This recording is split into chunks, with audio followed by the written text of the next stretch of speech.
বিবিকে বলতে লাগলেন, ও আব্দুল ওয়াহিদের মা, ও আব্দুল মাজেদের মা, আমাকে আর ডেকো না, আমি চুলগুলো কি হয়েছে, উস্কো খুস্কো হয়ে আছে, ওইভাবে হোক, আমার কোনো সমস্যা না।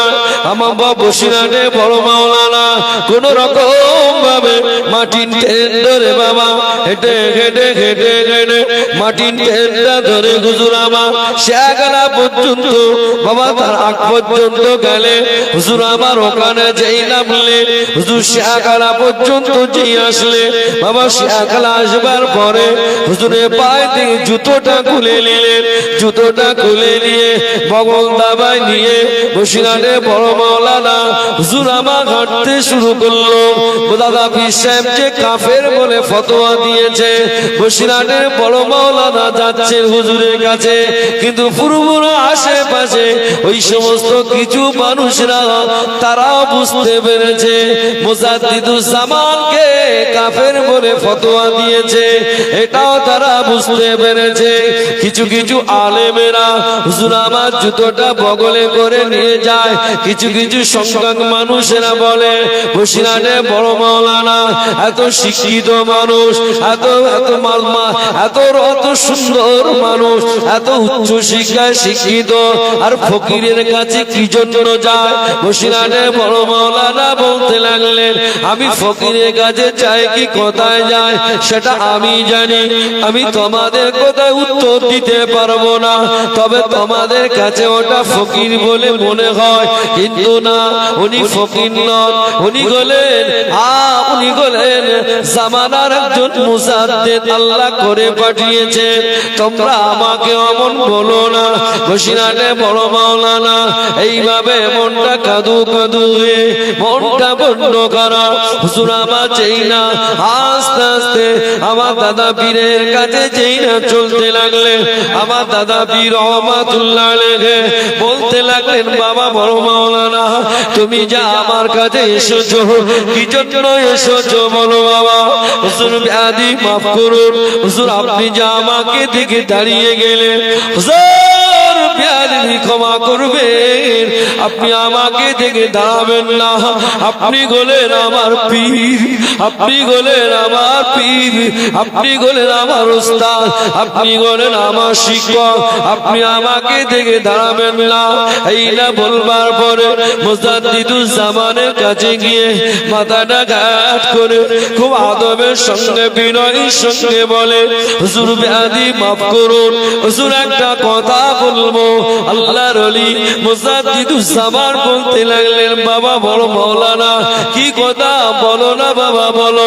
হুজুর একটা কথা বলে, বাংলাদেশের বরিশালের কিছু সংখ্যক আলেমেরা আমার পীরকে যারা কাফের বলেছে, হুজুর আমি তাদের কাছে বাজে বসতে চাই, হুজুর আপনি একটু আমার জন্য দোয়া করুন। বসিরাটে বড় মাওলানার সম্মুখে দাঁড়িয়ে আমার মুজাদ্দিদুজ্জামান মুস্কে গেছে বলেছিলেন, ও বাবা বড় মাওলানা তোমাকে একটা কথা বলি বাবা, ওরা যা আমাকে ফকির বললো, ওরা যা আমাকে কাফের বলে ফতোয়া দিয়েছে, ও বাবা বড় মাওলানা আল্লাহ তোমার ইলম দিয়েছে, আল্লাহ তোমার সিনা ইলম দিয়েছে, তোমার কি মনে হয় আমি কাফের হয়ে গেলাম? আল্লাহর ওলি বড় মাওলানা আল্লামা রুহুল আমিন রহমাতুল্লাহ আলাইহি কি বলেছিলেন, হুজুর ব্যাধি মাফ করুন, আপনি কোথায় কাফের হুজুর, অমন কথা বলবেন না হুজুর। ওই সময় দাদা পীর বলতে লাগলেন, বাবা বড় মাওলানা তোমার দিলে তোমার মনে যদি মনে হয় আমি আবু বাকা কাফের হয়ে গিয়েছি, আমি হাতটা বাড়িয়ে দিলাম, আমার তওবাটা পুড়িয়ে দাও। মুজাদ্দিদুজ্জামানের সম্মুখে দাঁড়িয়ে হুজুর আমার হাউ হাউ করে কেঁদে বললেন, ব্যাধি মাফ করুন, হুজুর ব্যাধি ক্ষমা করুন, হুজুর আমি বসিরহাট থেকে আপনার কাছে এসেছি, আমি আপনাকে তওবা করাতে আসি না, আমার এত বড় স্পর্ধা কোনো হয়নি। আল্লাহ যাকে মুজাদ্দিদ করেছে, হুজুর অমন কথা বলবেন না, হুজুর আপনি অমন কথা বলবেন না। তাহলে কি হয়েছে বড় বড় মাওলানা, হুজুর আমি একটু বাজে যাব, হুজুর আমি তাদের সঙ্গে বাজে একটু বসতে চাই। আল্লাহর ওলি মুজাদ্দিদুস জামান হুজুর আমার বলতে লাগলে, হুজুর আমার বলতে লাগলে, আপনি আমার জন্য দোয়া করুন, যতক্ষণ না পর্যন্ত আমার পীরকে আমি হক পীর না বানাবো, ততক্ষণ পর্যন্ত বসিরহাটের বড় মাওলানার হুলাবি একটু পানি পান করবে না।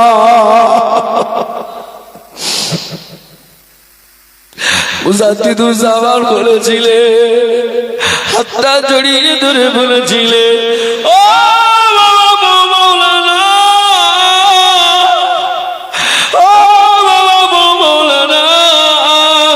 আমি আবু বকর তোমাকে জড়িয়ে ধরে দোয়া করলাম, আল্লাহ আমার বড় মাওলানাকে আল্লাহ পাক বাহাদে জয় করে দেবে। আর যদি বলুন সুবহান।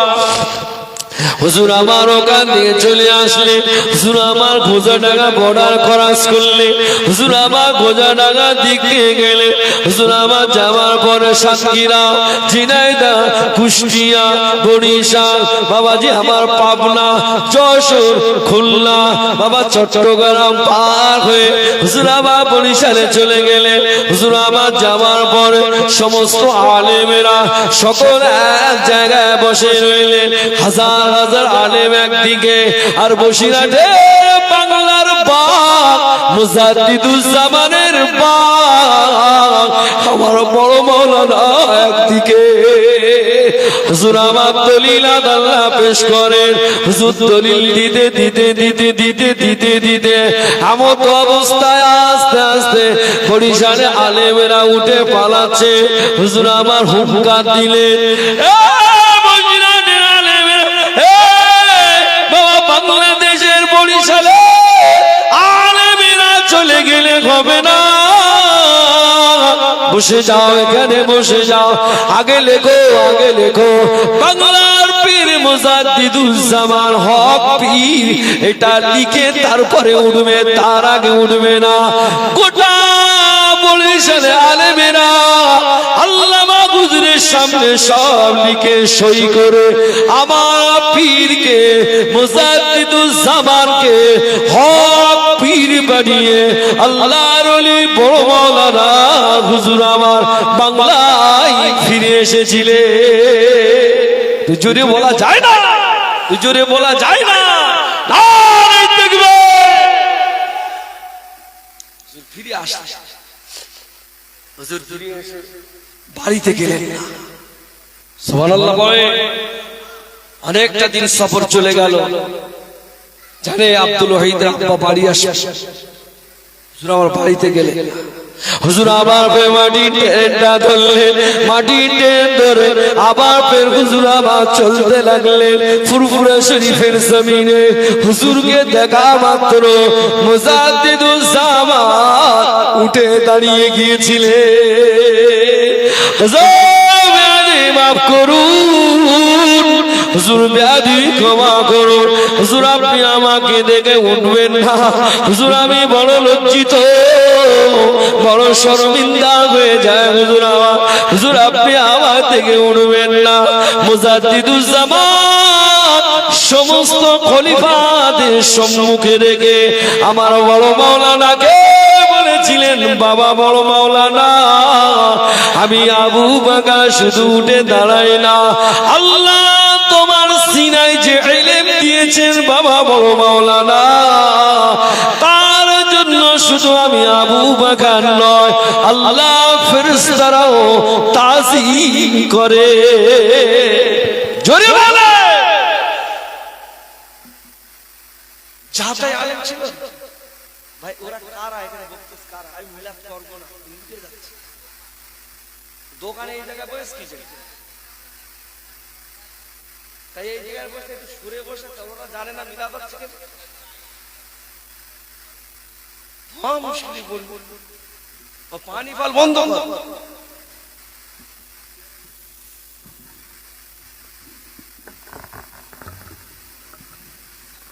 আমার বাপেরা ভাইরা, কষ্ট হচ্ছে আপনার এলাকার মানুষ। আমার দাদা পীর রহমাতুল্লাহ আলাইহির খলিফা বড় মাওলানা, তার সম্পর্কে আলোচনা হচ্ছে, তার রুহানি দোয়া পাওয়া যাবে না যাবে না? জোরে বলে। আমরা তো তার ভক্ত অনুরক্ত, কথা বলে না? আমরা মুজাদ্দিদুল জামানের খলিফাদের ভক্ত অনুরক্ত হয়ে আছি না? বা মুজাদ্দিদুল জামানের আমার তিনি হলেন আমাদের মাতা তাজ, কথা ঠিক কি না? আল্লাহ পাক কোনদিন একটু সপ্তাহে হোক, মাসে হোক, একবার একটু জিয়ারাতে যাবে। কি বুঝলেন? আপনারা বলেন আওয়াজ হচ্ছে না হয় না? আপনারা বলেন, আমি না একা বলছি। তাহলে বারবার এই যে বলা, এটা কি ঠিক? আদব নষ্ট হয়?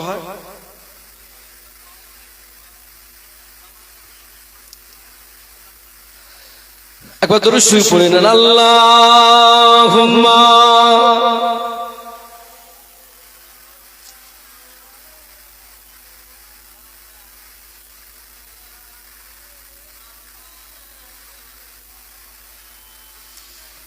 যাই হোক, আমি আপনাদের কাছ থেকে আর বেশি সময় নেব না, আর খুব অল্প সময়ের ভিতরে আমি বিদায় নেব। আপনারা কি কষ্ট পাচ্ছেন? আগে বাবা কষ্ট পাচ্ছেন? মুজাদ্দিদুল জামান দাদা পীর রহমাতুল্লাহ, আমি নিয়ত করেছি যে আমার বসিরহাটের বড় মাওলানার দরবারের পাশে যাচ্ছি, আমার বসিরহাটের বড় মাওলানা হুজুরকে নিয়ে একটু আলোচনা করব। কি গো, আল্লাহর ওলিদের রোহানি দোয়া যদি একবার কারোর নসিবে যদি লেগে যায়, তার তকদিরটা খুলে গেল। জোরে বলেন, একটু জোরে বলেন বাবা। কি মানুষ, জান্নাতি মানুষ হয়ে শুয়ে আছে। হ্যাঁ, কি মানুষ, যার লাইফ স্টাইল, জীবনে সারাটা জীবন তিনি নামাজ পড়েছেন। তাহাজ্জুদের নামাজ কোথায়?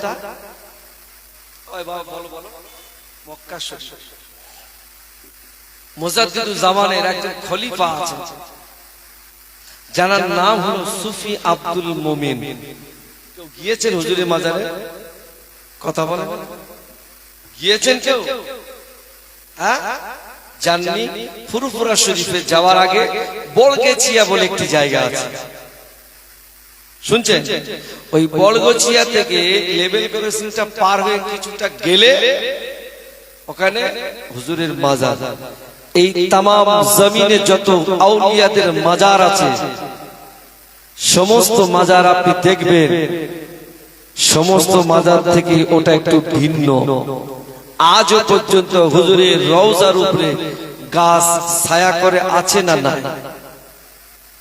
আপনি গুগলে সার্চ করুন, ইন্টারনেটে গুগলে গিয়ে একটু সুফি আব্দুল মোমিন বলে লেখেন,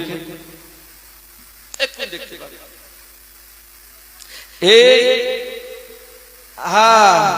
জায়গাটার নাম বাকল শরীফ। কি বুঝলে? কিছুটা গেলে হুজুরের জায়গাটার নাম, যে জায়গাটা শুয়ে আছেন, জায়গাটার নাম কি বললাম? বাকল শরীফ। এই মানুষটার নাম আগে কি ছিল জানেন? প্রতাপ চন্দ্র সেন। কি নাম? আচ্ছা, নামটা কি মুসলমান না হিন্দু? একটু জোরে বলে, আমার তুমি বসে রয়েছে, একটু বল, মুসলমান না হিন্দু? ওই মানুষটা তিনি বাংলাদেশের জমিনে একজন পুরোহিত মশাই ছিলেন। কি বুঝলেন? পুরোহিত কি করে? পুজো করে।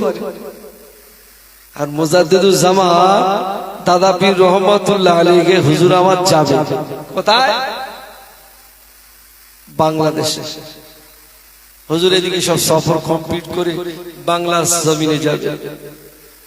হুজুর জয়ীব অবস্থা, ক্লান্ত শ্রান্ত হয়ে গিয়েছে।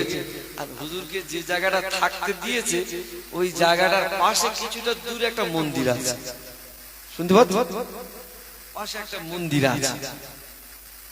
তা রাত্রিবেলায় এত জোরে পুজো হচ্ছে, তা হুজুর বাড়ি ডেকেছে, ও বাবা বাড়ি দিকে শুনি কি, আমি আবু বকর, আমার কয়েকটা রাত ঘুম নেই, আমার শরীর কমজোরি হয়ে গেছে, বাবা একটু গিয়ে বলে এসো তো যে শ্লোকটা মন্ত্র পাঠটা পুজো আস্তানা যাই করুন একটু আস্তে করুন। বাড়িওয়ালা জবাবে কি বলেছিলেন, হুজুর বেয়াদবি মাফ করুন, বেয়াদবি ক্ষমা করে দিন। ও আল্লাহ পাকের ওলি বান্দা, আপনি যে আমাকে বললেন আমি যে মানা করতে যাব, সকাল হতে না হতে সাম্প্রদায়িক দাঙ্গা লেগে যাবে। এখন আমরা যেখানে মিলাদ করতেছি, কেউ যদি কোনো অমুসলিম ভাই এই ভাই মিলাদ বন্ধ কর, তারপর দিন কি হবে? বলেন সর্বনাশ হয়ে যাবে, সর্বনাশ হয়ে যাবে। তা তারা পুজো করতেছে আর আমরা বলি দিদি ভাই বন্ধ করে বলবেন কে সাপড়া করে দিলে বলবেন না, বলবেন মুজাদ্দিদুজ্জামান আমার বলতে লাগলে, ও বাবা বাড়িওয়ালা তাহলে কি তুমি যাবে না? হুজুর আমি যাব না, বেয়াদবি মাফ করুন হুজুর, বেয়াদবি ক্ষমা করুন হুজুর, বেয়াদবি মাফ করুন। মুজাদ্দিদুজ্জামান বলতে লাগলেন, ও বাবা বাড়িওয়ালা তুমি কি আমাকে একটু সঙ্গে করে নিয়ে যেতে পারবে বাবা? হুজুর নিয়ে যেতে পারবো। হুজুরকে সঙ্গে করে নিলে হুজুর যে সঙ্গে করে যাওয়ার পরে মন্দিরের কাছাকাছি গেলে, মন্দিরে যাওয়ার পরে বলতে লাগলে, এ পুরোহিত মশাইরা তোমরা যে পরের বালতি খালি করছো, এইভাবে আর পরের বালতি খালি করো না। এতটা করে মিষ্টি দাও, একটা মিষ্টি ধরেছো বাবা খায় না, বাকি বালতি মিষ্টি গুলো সব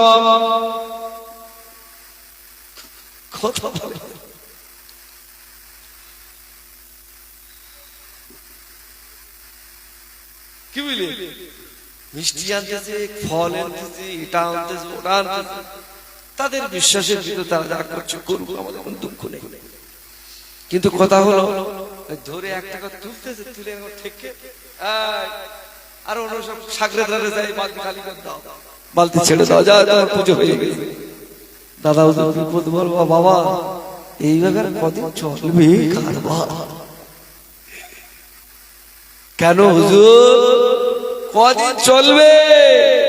পরের বালতি খালি করা ছাড়ো না। আর এরা 40 জন পুরোহিত রয়েছে, কজন? 40 জন। তার ভিতরে 1 নম্বরের লোক রয়েছে কিন্তু সেই মানে হেডমাস্টার, সে প্রতাপ চন্দ্র সেন। ও লোক উঠে আবার বলতেছে, তুমি কে?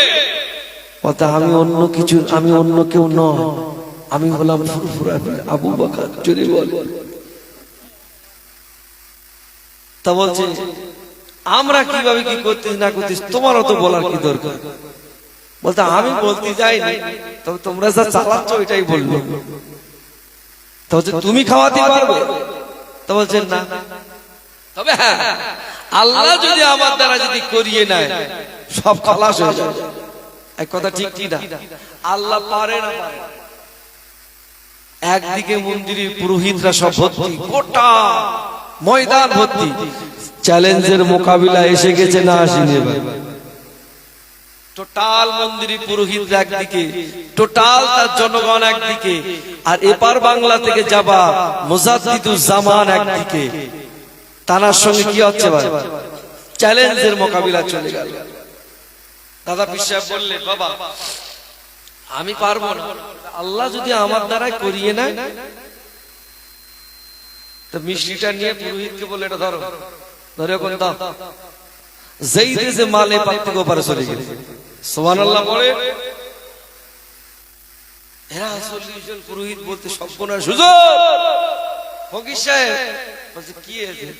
বলে 40 বছর পূজা করতেছি, একটা মাল এ পাত থেকে ওপারে। মিলা শুনছেন নাকি? এ পাত থেকে ওপারে মাল দিতে পারিনি, তা আপনি কি মন্ত্র পড়লেন? আর এর ভিতরে সেই প্রতাপ চন্দ্র সেন, ও এবার শুধু হুজুরি কাজে সুবহানাল্লাহ বলে। হুজুরকে বলতে লাগলেন, হুজুর বেয়াদবি মাফ করুন, আমি গোলাম এখানকার পুরোহিতদের মাস্টার, আমি গোলাম এখানকার পুরোহিতদের সেক্রেটারি, আমি গোলাম প্রধান পুরোহিত মশাই। আমি 40টা বছর ধরে এখানে পূজা আর্চনা দেই, সব কিছু করি। আজও পর্যন্ত এত মন্ত্র পাঠ করি, একটা বৃষ্টি আমি এপার থেকে ওপার দিতে পারি না। হুজুর আপনি কে একটা বার বলো। বলে আমি অন্য কেউ নয়, আমি গোলাম ফুরফুরাবি আবু বকর আল্লাহর ওলি মুজাদ্দিদুজ জামান কুতুবুল আলাম আমিরুশ শরিয়াত হযরত বিদাদাবি রহমাতুল্লাহ আলাইহি।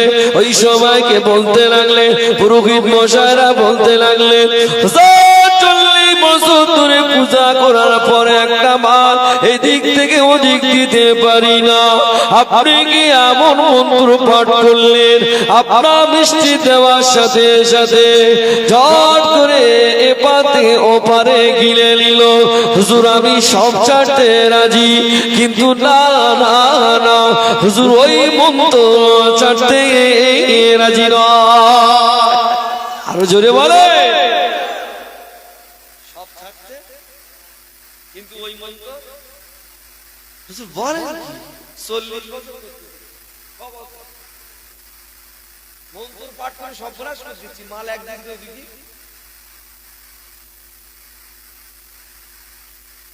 কিন্তু ওই মন্ত্রটা আমাকে একটু শিখিয়ে দিতে হবে।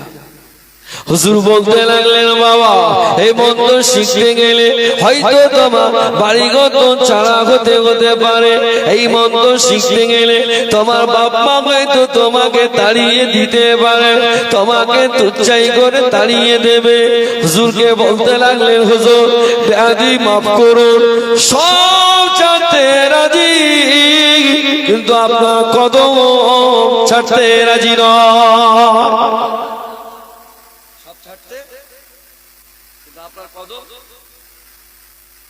হুজুর আপনি কোথায় যাবেন, আমাকে একটু নিয়ে চলুন। হুজুর বলতে লাগলেন, বাবা আমি এবার একটু ঘুম পড়বো, বাবা আমি কি ঘুম পড়বো।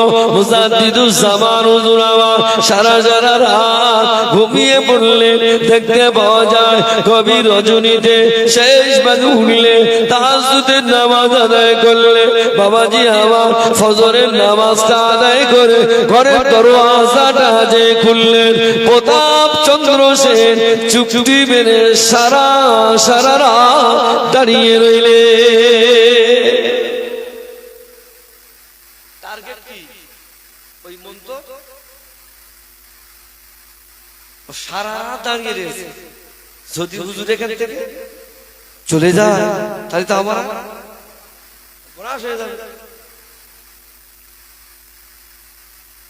হুজুর আমার বলতে লাগলেন, ও বাবা তুমি নাই বাড়িতে চলে যাও, বাড়ি থেকে রায় নিয়ে এসো।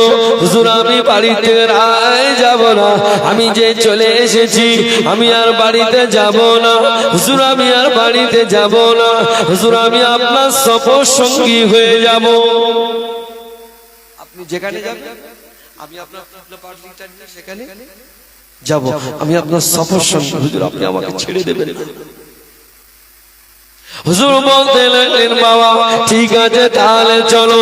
আল্লাহ আমাকে কয়েকবার আমাকে বাংলার জমিনে নিয়ে গেলেন, আল্লাহ বাংলাদেশের জমিনে আল্লাহ আমাকে কয়েকবার নিয়ে গিয়েছে, আমি দেখে এসেছি। আমি হয়তো মনে করেছিলাম প্রতাপ চন্দ্র সেন বড্ড গরিব ঘরের সন্তান, একজন অমুসলিম হিন্দু ঘরের সন্তান, বড্ড গরিব ঘরের সন্তান, কিন্তু না না না আমি চট্টগ্রামে গিয়ে দেখলাম বাবা রাজকীয় ঘরের ছেলে, শত শত সম্পত্তি পড়ে আছে। শুনতে পাচ্ছেন? বলবো না বাদ দেবো? হ্যাঁ একবার তাকবীর দেন, নারায়ে তাকবীর। ঝেড়ে গেছে দেন, নারায়ে তাকবীর।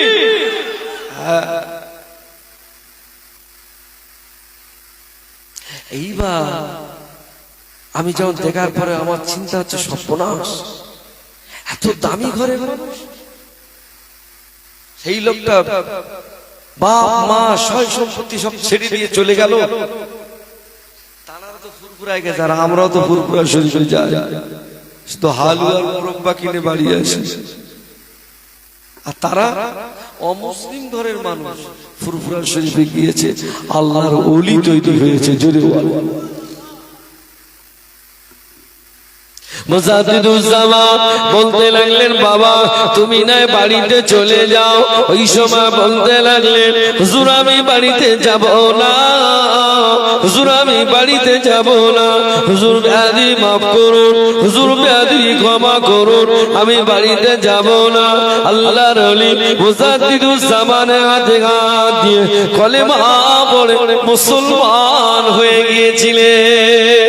হুজুর আমার বাংলা সফরটা শেষ করে, বাংলাদেশের জমিনে সফর শেষ করে হুজুর আমার আস্তে আস্তে চলে আসলে, কোথায় আসলে?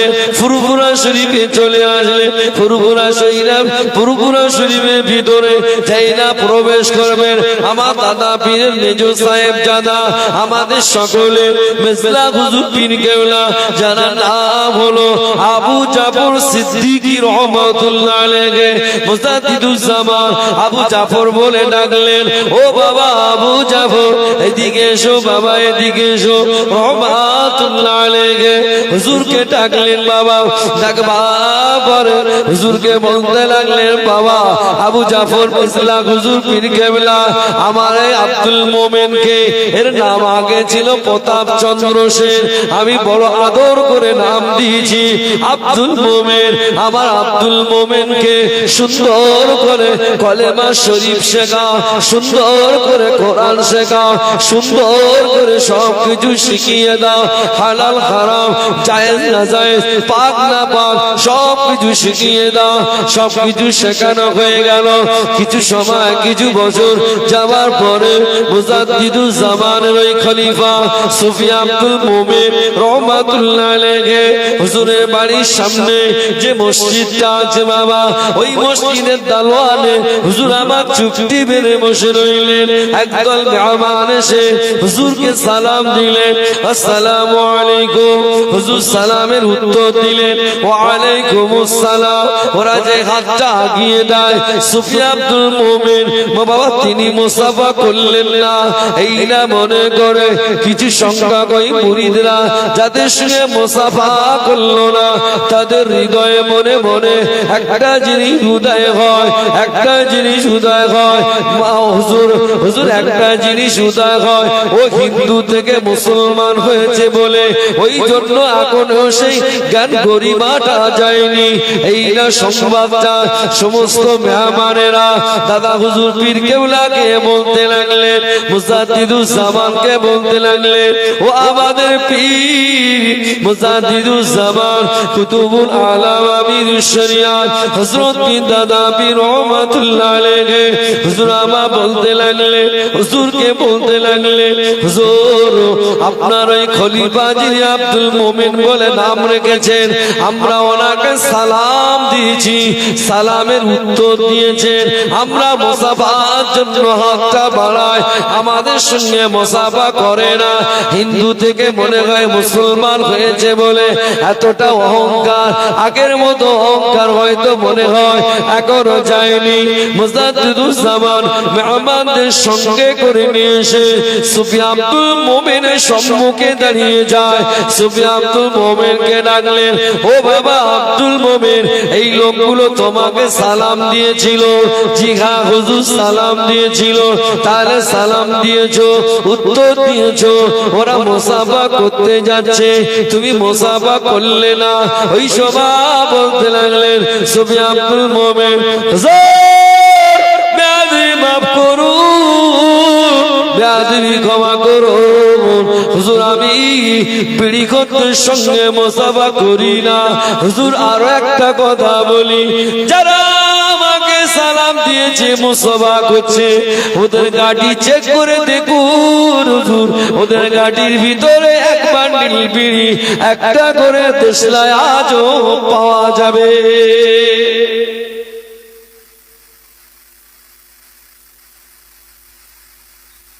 কথা কি বোঝা যায়? মানে হুজুরি বক্তব্য কি যে আমি বিড়ি করতে সঙ্গে মুসাফা বলে হুজুর ওতে গাড়ি করে চেক করে এক বান্ডিল বিড়ি মাল রিজার্ভে রেখে দিয়েছে তা মুসাফাটা করলেন না কেন হুজুর আমি হলাম কুয়া আমি হলাম সুরাতুল মুমিন বলছি আমি হলাম কুয়া আপনি হলেন সমুদ্র দরিয়া কুয়া যদি একটা বিড়াল যদি পড়ে যায় কুয়ার পানিটা গ্যাস হয়ে যায় হুজুর আপনি হলেন দরিয়া ওতে যদি অনেক কিছু মরে যায় সমুদ্র কোনো আশা যায় আসে না সুবহানাল্লাহ বলে আচ্ছা আমরা কি বিড়ি খাই বলে বলি বলে হুজুর আগে খেয়েছি তবে এখন আর বিড়ি খাইনি একটু ওপরে পোস্টে উঠেছি গাঁজা টানতেছি এত ঘন কথা বলছিস কেন তুই করছিস কি বুঝলি হুজুর আগে বিড়ি চলতো এখন গাঁজা চলতেছে কি সব এখন আগে মোদ্দা লোকেরা বিড়ি খেত এখন দেখতে পাচ্ছি হ্যাঁ বলতে মেয়ে ছেলেরাও সাজ আচ্ছা আমাকে একটা কথা বলুন তো আপনারা এই মারা যাবার পরে হিন্দু মানুষরা মারা যাবার পরে সর্বপ্রথম আগুন কোথায় দেয় কোথায় দেয় মুখে দেয় আচ্ছা আমরা কি হিন্দু না মুসলমান তাহলে ওরা মরে গিয়ে তারপর দেয় মরে গিয়ে তারপর দেয় আর আমরা মুসলমান দুষ কবে মরবো তার ঠিক আছে তার আগে ঝেঁটে দিই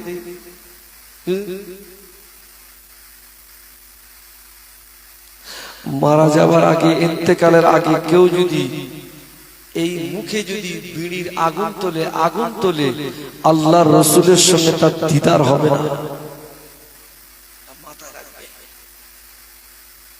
যা করেছে তওবা করে ফিরে আসে তবে যদি আল্লাহ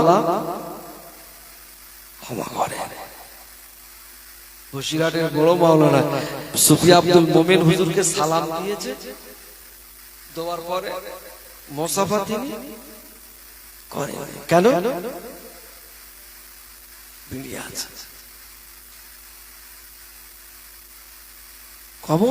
কেমন তাকওয়ালা মানুষ ছিলেন সুফি আব্দুল মোমেন রহমাতুল্লাহ আলাইহি আরো একটি কথা বলে নেই তবে তারপরে আমি আপনাকে গন্তব্যস্থলে নিয়ে যাব ইনশাআল্লাহ মুজাদ্দিদুজ জামানে খলিফা সুফি আব্দুল মোমেন রহমাতুল্লাহ আলাইহি হুজুর আমার দেখতে পাওয়া যায় সমস্ত খলিফারা যারা এসেছেন বাবা সকলকে দুপুর বেলা ভাত দিয়েছে সমস্ত মেহমানেরা ভাত খেলেন কিন্তু দেখতে পাওয়া যায় হুজুর আমার খেলেন না সমস্ত মেহমানদের ভাত দিচ্ছে কিন্তু সুফি আব্দুল মোমেনকে ভাত দিচ্ছে খায় না অন্যান্য খলিফারা অন্যান্য মুরিদ মুতাকিন গণেরা হুজুরের কাছে আওয়াজটা গেল কানে হুজুর আপনার সুফি আব্দুল মোমেন খানাটা খাই না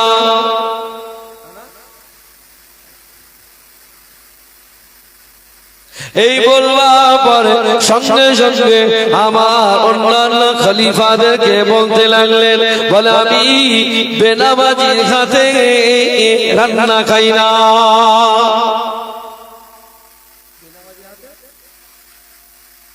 এখন ও তো রান্না বান্না করে তো দাদা হুজুর পীর কেওলা স্ত্রী অর্থাৎ আমাদের দাদি আম্মা তাই দাদা হুজুর পীর কেওলা স্ত্রী অর্থাৎ আমাদের দাদি আম্মা কি বেনামাজি বিশাল একটা ব্যাপার সমস্ত খলিফারা অন্যান্য মেহমানরা যারা এসেছেন বলে কি দেখতে পাওয়া যায়। হুজুর আমার নিজে জিজ্ঞাসা করলেন, ও বাবা আব্দুল মোমেন, আমি তোমাকে ভালোবেসে নিয়ে এসেছিলাম, আজকে তুমি আমাকে কি বললে, আমার বাড়িতে কি বললে বাবা? আমার আবু জাফরের মা কি নামাজ পড়ে না, অমর কথা বলতে পারলে? হুজুর এখনো দাঁড়িয়ে বলছি, হুজুর আপনার সম্মুখে আমি বেনামাজির হাতে ভাত খাই না। জোরে বলে, বিশাল ব্যাপার। আমার আবু জাফরের মা নামাজ পড়ে না, বলো কি? দাদা হুজুর পীর কেবলা রহমাতুল্লাহ আলাইহি মনের ভিতরে বড় কৌতূহল। হুজুর আবার আস্তে আস্তে বাড়িতে চলে গেলেন। আমার মেজলা হুজুর পীর কেবলা আম্মা জানকে ডাকলেন, ও আমার আবু জাফরের মা, এদিকে এসো, এদিকে এসো, আমাকে একটা কথা বলো না, আমি তোমাকে কোনোদিন জিজ্ঞাসা করি না, সত্যি আমাকে একটা কথা তুমি বলো না, তুমি কি নামাজ পড়ো না?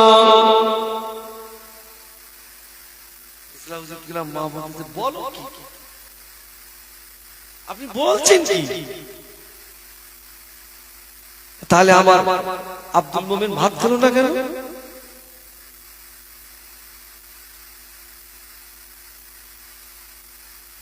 আব্দুল মোমেনকে ডাকলেন, ও বাবা আব্দুল মোমেন, আমি আমার আবু জাফরের মাকে আমি জিজ্ঞাসা করেছিলাম, আমার আবু জাফরের মা বলল, হুজুর আপনি বলেন কি, আমি আমার জীবনে তাহাজ্জুদের নামাজ কাজা নাই। তুই জোরে বলে, সবে আব্দুল মোমেন রহমাতুল্লাহ আলাইহি সুরামা বলতে লাগলে, আমি একটা কথা আপনাকে জানিয়ে দে, হুজুর আপনাকে আমি একটা কথা বলে দেই। কি বাবা বলো না? হুজুর আপনার বাড়িতে যখন রান্না করছিল, একদিন ফকির সাহেব, একজন মহিলা ফকির, তিনি এসেছিলেন আপনাকে ভিক্ষা, ওই মহিলাকে ভিক্ষা দেওয়ার জন্য বাড়ি থেকে চাল ঘরের ভিতরে আনতে গিয়ে ওই বেনামাজি মহিলা চুলোর আগুন ঠেলে দিয়েছে। হুজুর আপনি কি জানেন না? এই না বলার পরে ওই সময় বলতে লাগলেন, হুজুর এজন্য আমি বলেছি বেনামাজি হাতে ভাত খাবো না। আরে হুজুরের বাড়িতে একজন ফকির এসেছে, আর মেজলা হুজুর পীর কেবলার আম্মা জান অর্থাৎ আমাদের দাদি আম্মা ওনাকে বলতেন, বাবা বসো, আর যেই বললেন বসো, আর জালটা নিভে যাচ্ছে, ভাই বেচারি জালটা ঠেলে দিয়েছে। এইবারে আমার মেজলা হুজুর পীর কেবলার আম্মা জান আমাদের দাদি আম্মা চালটা দিলেন, উনি বিদায় নিলেন। উনি কি বললেন সুফি আব্দুল মোমেন, যে ওই একজন বেনামাজির হাতের আমি ভাত খাবো না। কত তাকওয়া পড়া পরেজগার মানুষ ছিলেন, আল্লাহ তাকে কত ইলম দিয়েছে, আল্লাহ কত তাদেরকে কত তাকওয়া দিয়েছে। বাপ মা আত্মীয় স্বজন ভাই বোন সবকিছু ছেড়ে দিয়ে রাজকীয় ঘরের ছেলে সুফি আব্দুল মোমেন বাংলাদেশের চট্টগ্রামকে লাথি মেরে মুজাদ্দিদুজ্জামানের পায়ে পড়ে কলেমা পড়েছেন, আল্লাহ তাকে রত্ন বানিয়ে দিয়েছেন। জোরে বল। বসিরহাটের বড় মাওলানা, আল্লাহ পাক তাকে এত ইলম দিয়েছেন, গরিব ঘরের একজন সন্তান, জৈনা ফুরফুরা শরীফে গেলেন, মুজাদ্দিদুজ্জামানের হাতে হাত দিলেন, তার মাকামটা শুধু ভারতবর্ষে নয় গোটা বিশ্বের জমিনে আল্লাহ তাকে ছড়িয়ে দিয়েছিলেন। জোরে বল। তিনি যখনই দোয়া করতেন আল্লাহ কবুল করতেন। জোরে বল। ভাই আমি বিদায় নেব, আসে একটু সালাম কিয়াম করি, আমার পরে আমার ভাই আসছে, তিনিও আলোচনা রাখবেন। অতএব আপনাদের সকলকে বলে রাখি, আমি যতটুকু যা বলছিলাম আমাকে শেষ করতে গেলে অনেক সময় লাগে, কি বুঝলেন? অনেকটা সময় লেগে যাবে, অনেক রাত হয়ে যাবে। আমার ভাইকে আমি অনুরোধ করে নেব, ইনশাআল্লাহ তিনি আসবেন, যদিও তার টাইম এখনো 5 থেকে 7 মিনিট বাকি আছে। তারপরেও আমি ভাইকে আদর করে ডাকছি, ইনশাআল্লাহ তিনি আসবেন। সকলে একবার ওঠে আমার দয়ার নবীর দরবারে সালাম পড়ি। ইয়া